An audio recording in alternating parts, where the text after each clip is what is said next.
Berjumpa kembali dalam program Bible Everyday. Hari ini saya mengajak Anda belajar di Mazmur pasal yang ke-68.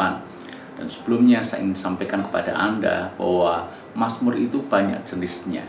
Mazmur itu banyak macamnya. Ada Mazmur ratapan, ada Mazmur ucapan syukur, ada Mazmur yang disertai dengan doa. Ada begitu banyak hal tentang Mazmur. Dan kali ini kalau kita membaca ayat yang ke-68 atau pasal 68, ini merupakan Mazmur kemenangan.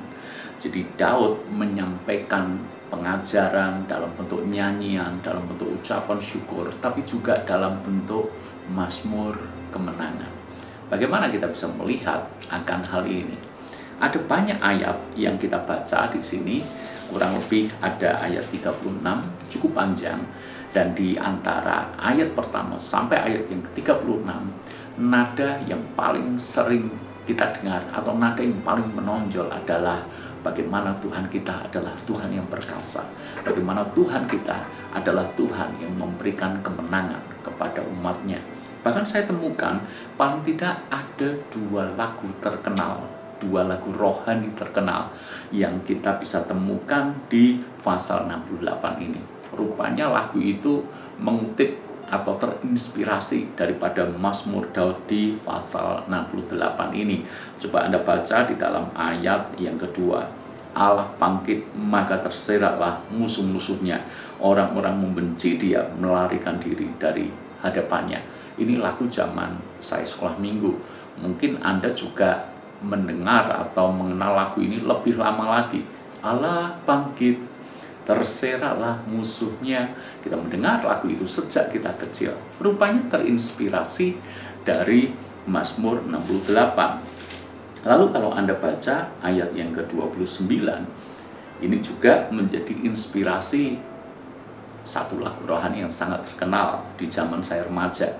Kerahkanlah kekuatanmu ya Allah, tunjukkanlah kekuatanmu ya Allah, Engkau yang telah bertindak bagi kami. Lagu kerahkanlah kekuatanmu itu terinspirasi juga dari Mazmur 68 ini.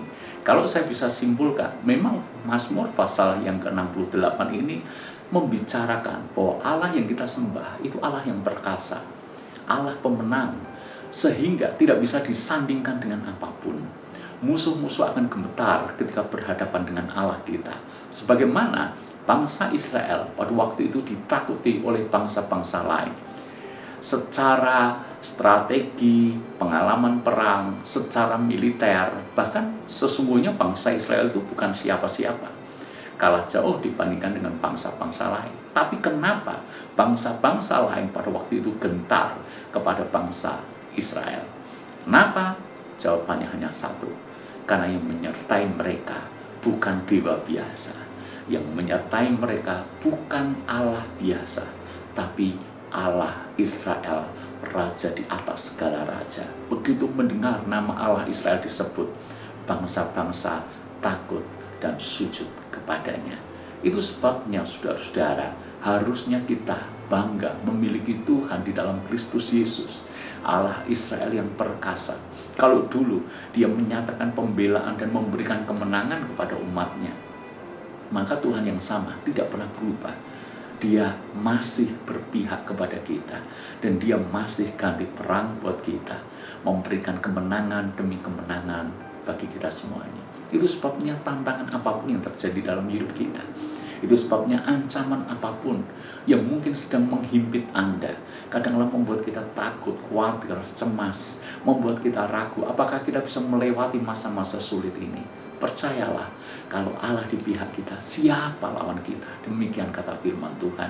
Kalau Allah bangkit yang menunjukkan kekuatannya, maka bukankah Alkitab tadi katakan berseraklah musuhnya. Masalah yang satu dan masalah yang lain akan berserak. Makanya seperti apa kata firman Tuhan, sekalipun rebah di sisi kiri kami, di sisi kanan kami, tetapi orang yang mengandalkan Tuhan akan tetap teguh berdiri. Karena itu andalkan Tuhan dalam hidup kita. Percayakan hidup kita kepada Dia. Allah sumber kemenangan kita. Tuhan memberkati.